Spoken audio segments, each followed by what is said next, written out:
साथियों, राम राम। मैं मनमोहन सिंह एक बार फिर आपके समक्ष शुरुआत करता हूँ एक शायर के साथ। जहाँ उम्मीद हो बर्फ से, वहाँ आग भी जलानी पड़ती है। हर फसल से पहले जिंदगी की कीमत चुकानी पड़ती है।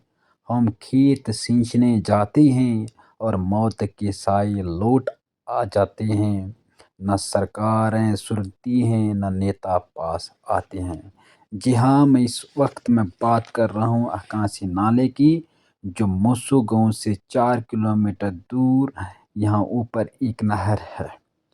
जहाँ हर साल यहाँ ग्लेशियर टूट के आ जाता है और हमारी कृषि की नहरें पूरी तरह क्षतिग्रस्त हो जाती है। जिससे लगभग 10 किलोमीटर लंबी यह नहर हर साल पुनः बनाने पड़ती है। इसमें दो पंचायतों के 3 गांव आते हैं, मुसू, टुनखील और हमीद्राम, जिसमें सैकड़ों के हिसाब से किसान के परिवार सीधे प्रभावित हो जाते हैं। पानी की कमी से फसलें सूख जाती हैं और साल भर की मेहनत बर्बाद हो जाती हैं। लोग मजबूरी में खुद ग्लेशियर की बर्फ काट कर नहर निकालते हैं, जो आपको सीधे इन तस्वीरों में दिख रहा है कि किस तरीके से किसान जो हैं अपने औजारों, हथियारों से ये यहाँ पर बर्फ को काट रहे हैं और यहाँ से नहर निकाल रहे हैं, ताकि थोड़े दिनों तक खेतों की को पानी मिल सके। लेकिन ये काम बेहद जोखिम भरा है।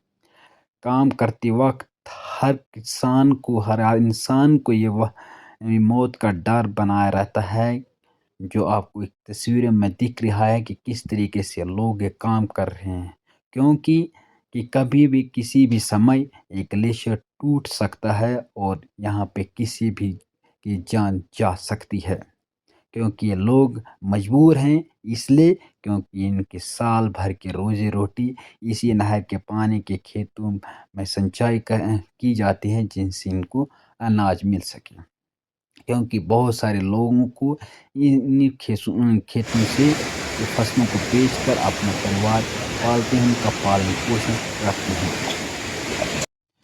चलो आते हैं यहाँ के कुछ स्थानीय लोगों से बात करते हैं, इनका इस पे क्या कहना है। तो अभी हमारे साथ गांव के कुछ लोकल यहाँ पे हैं। तो मैंने हमारे लोकल जो यहाँ पे श्री जवाहरलाल जी हैं, तो मैं इनसे अनुरोध करना कि आपको किस चीज़ की प्रॉब्लम, क्यों आप हर साल जैसे ग्लेशियर आता है तो ग्लेशियर में ये हमारी जितनी भी जो नहर हैं ये टूट जाती हैं, तो आपको क्या क्या असुविधाएं का सामना करना पड़ता है? मनमोहन जी, आपका चैनल का शुक्रिया अदा करता हूँ कि आप हमारे इस वीडियो को कहीं दूर तक पहुँचाएँ, क्योंकि हर साल, इस साल जो आप कितना है अभी, खैर इस साल थोड़ा कम है। पिछले साल हमने पता नहीं 1 किलोमीटर काटा था यहाँ तक, लेकिन सरकार हमारे और कोई ध्यान नहीं देती है। जो हमारे बीजेपी के लीडर साहबान हैं, हम उनको कितने बार बताते हैं, बार बार हमारी अपील है उनसे कि आप यार जो भी फंड्स आती है,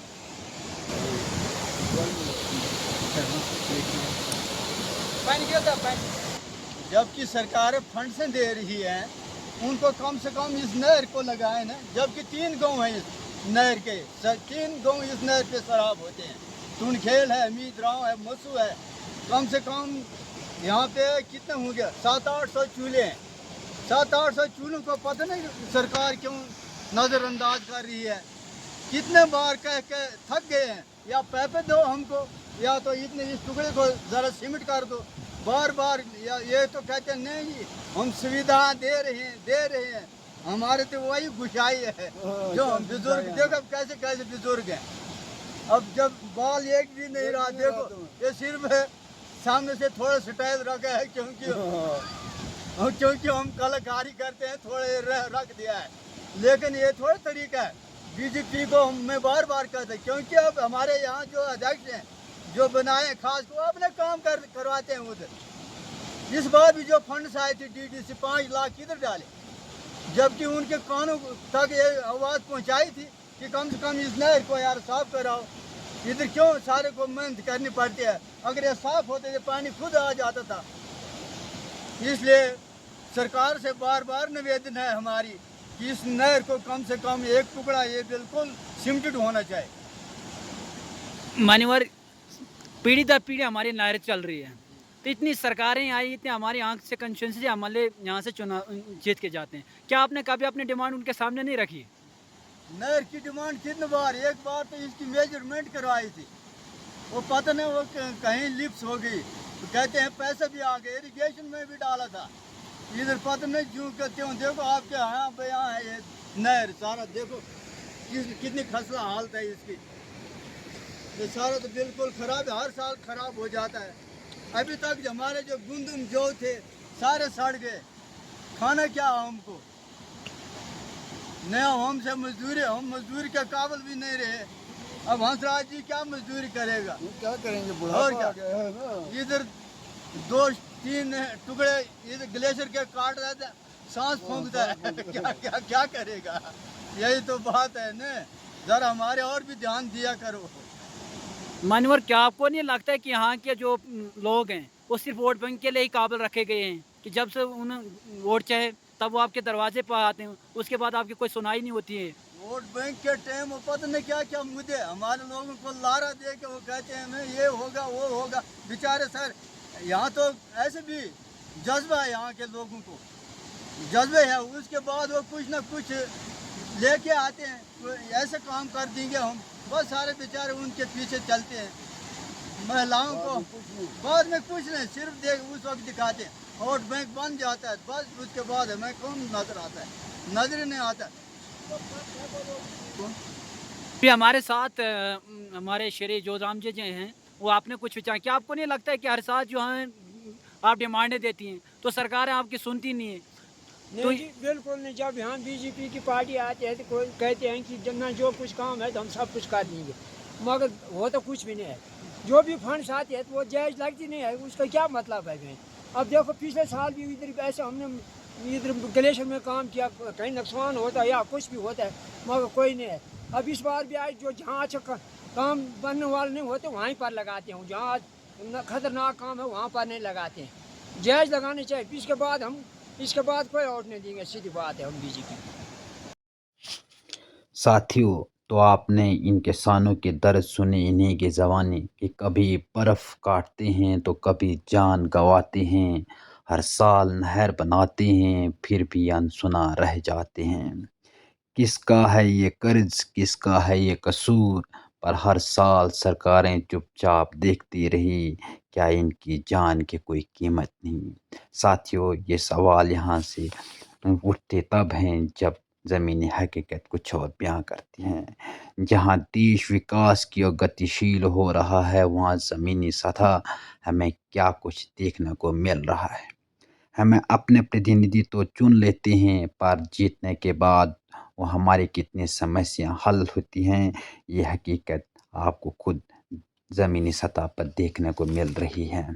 इलेक्शन में तो बहुत वादे तो करते हैं, पर ज़मीनी हकीकत कुछ और बयां कर रही है। यही इन किसानों की और इस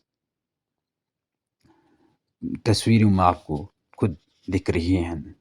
तो यहाँ से कई सवाल उन नेताओं और सरकारों पे उठाए जाते हैं जो यहाँ के लोगों के लाज़मी हैं। क्या इन किसानों की जान की कोई कीमत नहीं?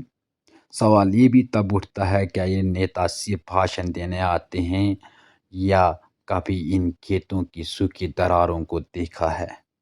सवाल ये भी तब लाजमी है, क्या जान जोखिम में डालकर खेती करना कोई विकास कहलाता है? सवाल ये भी हैं कि कितने विधायक आए और गए, क्या इनकी वोट सिर्फ चुनाव के दौरान ही मायने रखते हैं? सवाल ये भी उठते हैं, क्या ये लोग सिर्फ वोट बैंक के तौर पर ही याद किया जाते हैं? सवाल इन ग्रामीणों के ये भी है लाजमी है, क्या ये ग्रामीण इतने असहाय हैं कि इन्हें जीवित रहने के लिए हर साल मौत का जुआ खेलना पड़ता है? क्या गाँव में किसान होना की यही कीमत है?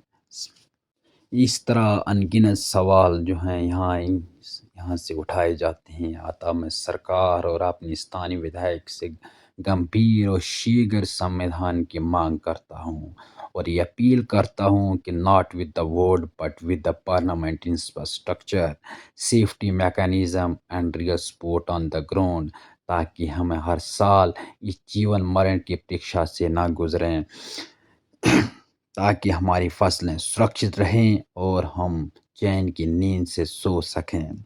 ये केवल हमारी नहीं बल्कि आने वाली पीढ़ियों की ज़रूरत है। हम चाहेंगे कि प्रशासक ये स्थायी नहर की व्यवस्था करें या कोई सुरक्षित जल स्रोत उपलब्ध कराएं, ताकि लोग जोखिम भरे तरीकों से पानी लाने को ये मजबूर ना हो।